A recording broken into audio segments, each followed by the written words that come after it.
صل على سيدنا محمد وعلى آل سيدنا محمد كما صليت على سيدنا إبراهيم وعلى آل سيدنا إبراهيم وبارك على سيدنا محمد وعلى آل سيدنا محمد كما باركت على سيدنا إبراهيم وعلى آل سيدنا إبراهيم في العالمين إنك حميد مجيد. بسم الله الرحمن الرحيم.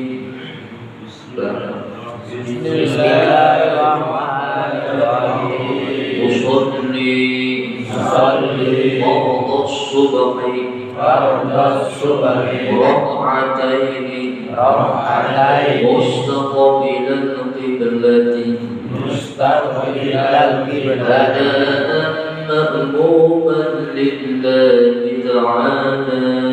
أداء مأموما لله تعالى niat saya sholat fardu subuh 2 rakaat menghadap kiblat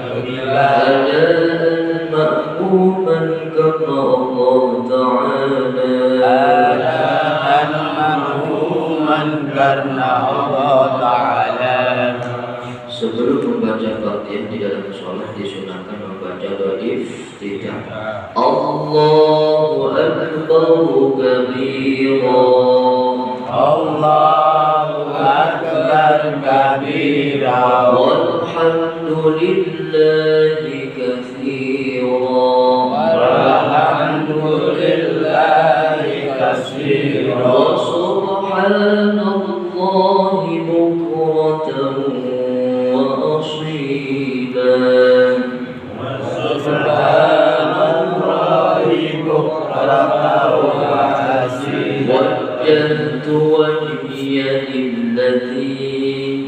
وجهت وجهي فطر السماوات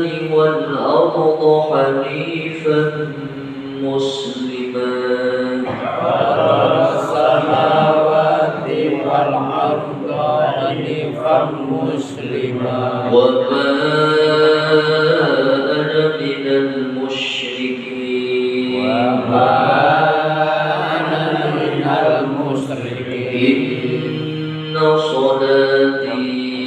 إن صلاتي ونسكي ومحياي ومماتي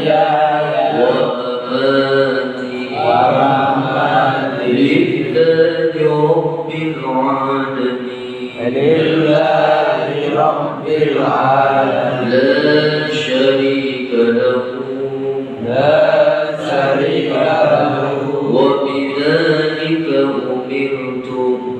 وبذلك أمرت وأنا من المسلمين. Setelah membaca doa kita disunahkan baca ta'awudz.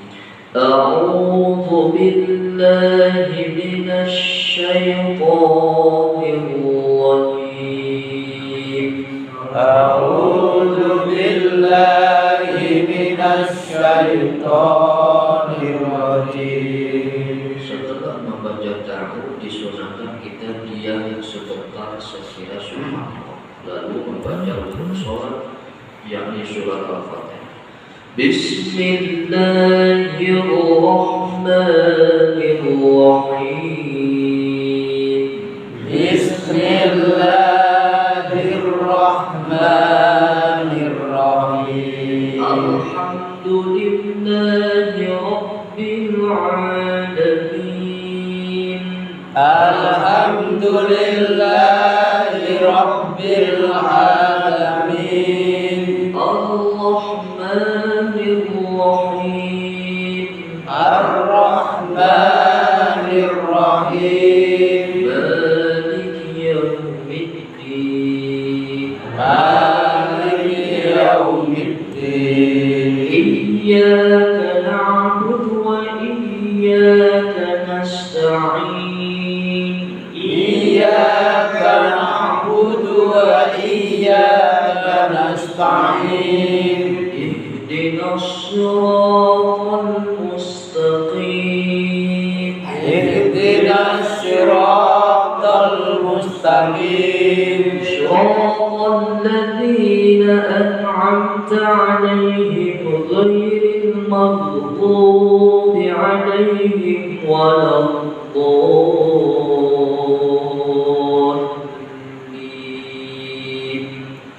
Siratal ladzina an'amta 'alaihim ghairil maghdubi 'alaihim waladdallin.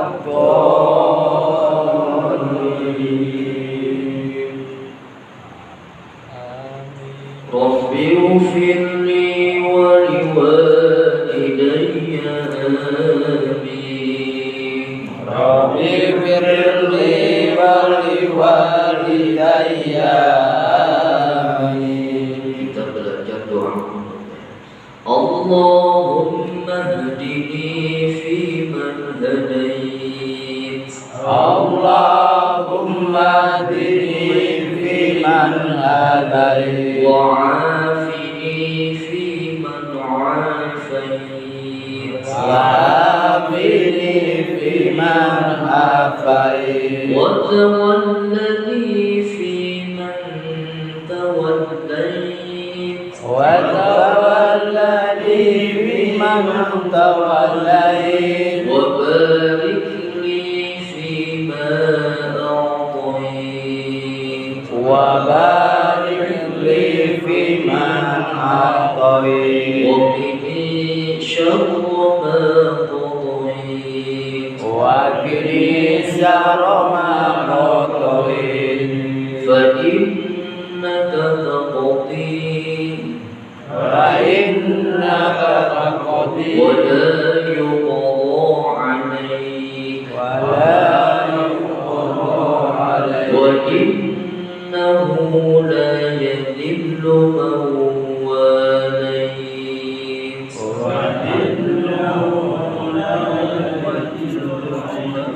Wa la ya'izzu man 'adait. Wa la ya'izzu man walait. Tabarakta Rabbana wa ta'alait. Tabarakta Rabbana wa ta'ala. Falakal hamdu 'ala ma qadait. Falakal hamdu ala man qadait. Astaghfiruka wa atubu ilaik. Astaghfiruka wa atubu ilaik.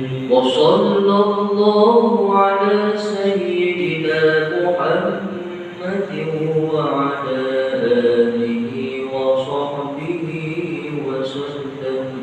Wa sallallahu ala sayyidina Muhammadin wa ala alihi wa sahbihi wa sallam. Kalau jadi imam Allahumma hdina, oke. Kalau sendiri Allahumma hdina. Hadirin jamaah rahimakumullah, mari kita simak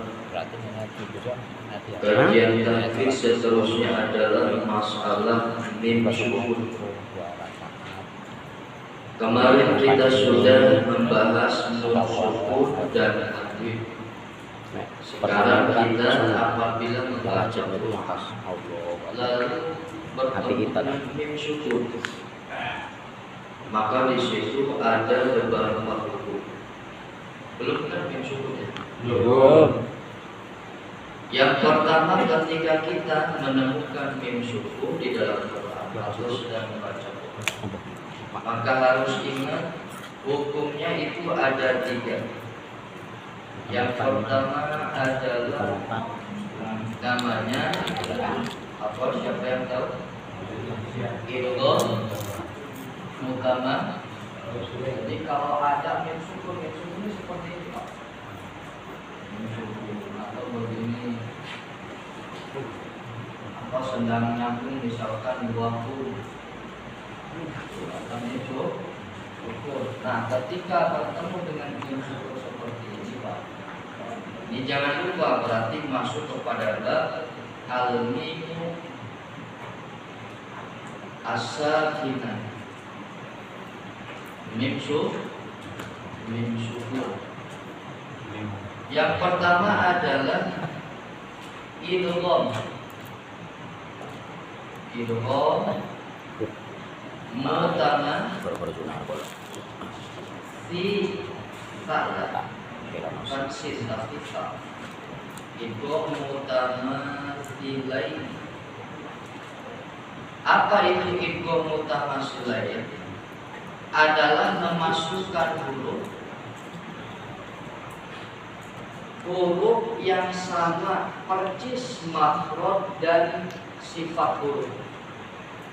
Contohnya di sini adalah mim sukun. Rumusnya adalah ketika mim sukun bertemu dengan mim hidup. Mau mimnya dipatah atau kasroh atau dom. Yang penting di sini adalah mimnya hidup. Mau doma, mau patah, mau kasroh. Itu. Contohnya adalah lahum. Nah, di sini kan ada mim sukun. Kedepannya kita lihat ada mim lagi. Berarti di sini tasdid karena diidghamkan mim sukun kepada mim yang hidup.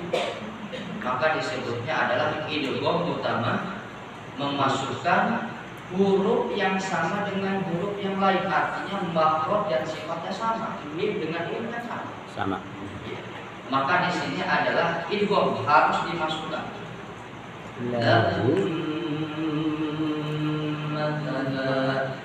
Di sini caranya katanya fatu gomu fi misliha biqul natil kamilah. Jadi harus dengan dengung yang sempurna.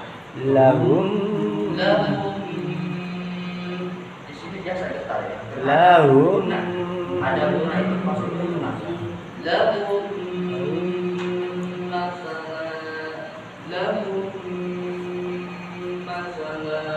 Apabila mim mati mim sukun bertemu dengan mim hidup, maka itu dinamakan idgham utama. Yang kedua adalah siapa yang tahu?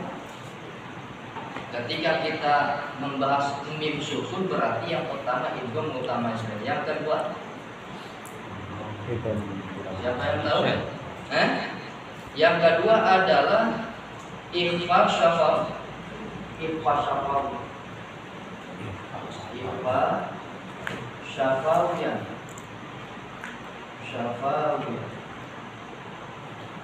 Ikhfa yang sifatnya memang bangsa bibir. Jadi mengikhfakan huruf yang bersifatnya memang biasa dengan bibir menggunakan hurufnya. Contohnya adalah seperti siapa yang tahu? Di dalam surat Al-Anfal itu ada sepertinya. Qauli tuh ada mim sukun. Qaulihim ada mim sukun. Bertemu dengan huruf ba.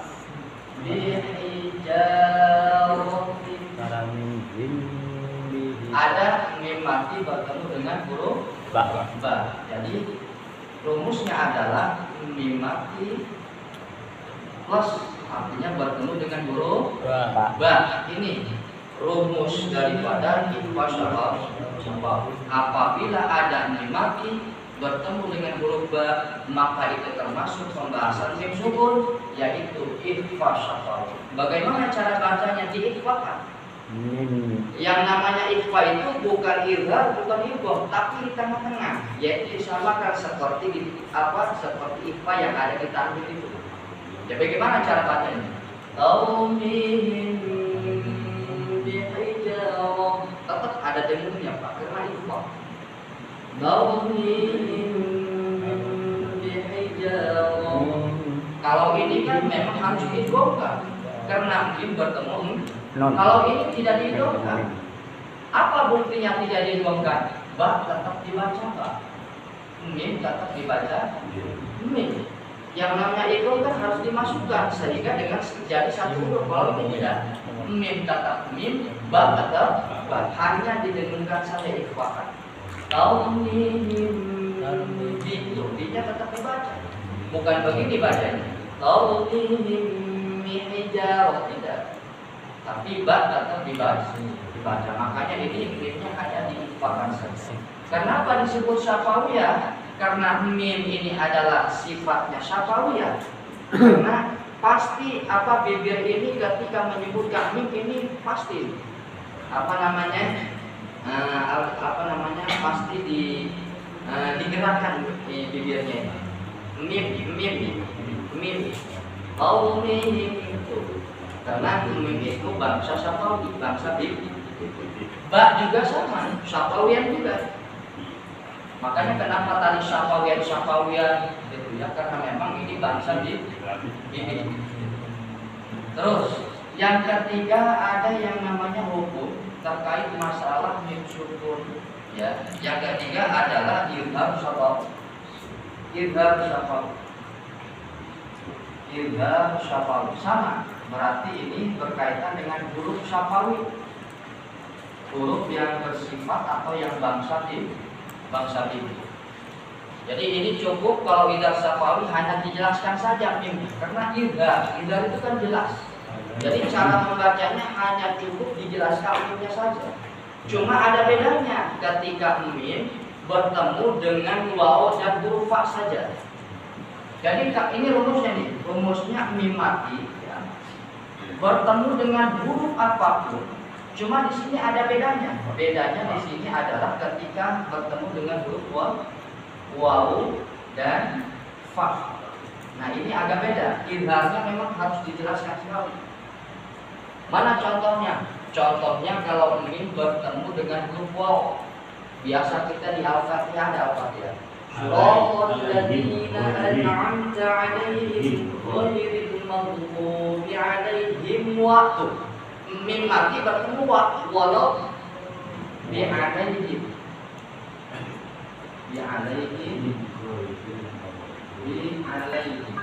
Tuh ada mim mati bertemu dengan huruf waw walau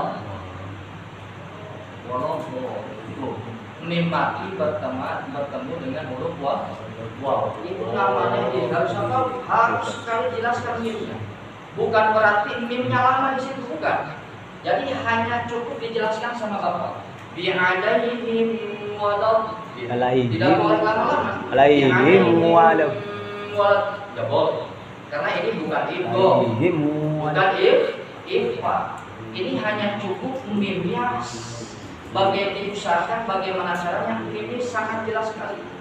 Bi'alaihim walau. Mimnya sangat dijelas. Lalu ada bedanya ketika huruf bertemu dengan huruf fa. Jadi mim bertemu dengan huruf yang lain juga sama diidghamkan. Tapi kalau bertemu dengan huruf waw, huruf fa ini idgham syafawi harus sangat dijelaskan. Kalau huruf fa contohnya adalah wahum fiha. Wahum ada mim mati bertemu huruf fa. Di dalam Al-Quran ada yang seperti itu. Wahum fiha. Mimnya cukup dijelaskan. Tidak boleh lama-lama dalam mim. Sebab bukan itu, bukan ikhfa. Hanya cukup bapak-bapak ini yang mim sudah dijelaskan. Wahum fiha. Nah itulah pembahasan mim syukur pasti tidak akan pernah keluar daripada 3 hukum. Yang pertama idgham mutamatsilain, contohnya lakum makanan. Yang kedua pasti hukumnya ikhfa apabila mati bertemu dengan huruf ba. Terus yang ketiga idgham syafaq apabila mati bertemu waw atau huruf fa. Contohnya adalah bi'adaihim wa hum fiha, cukup hanya dijelaskan hukum fi'ilnya saja. Wallahu a'lam.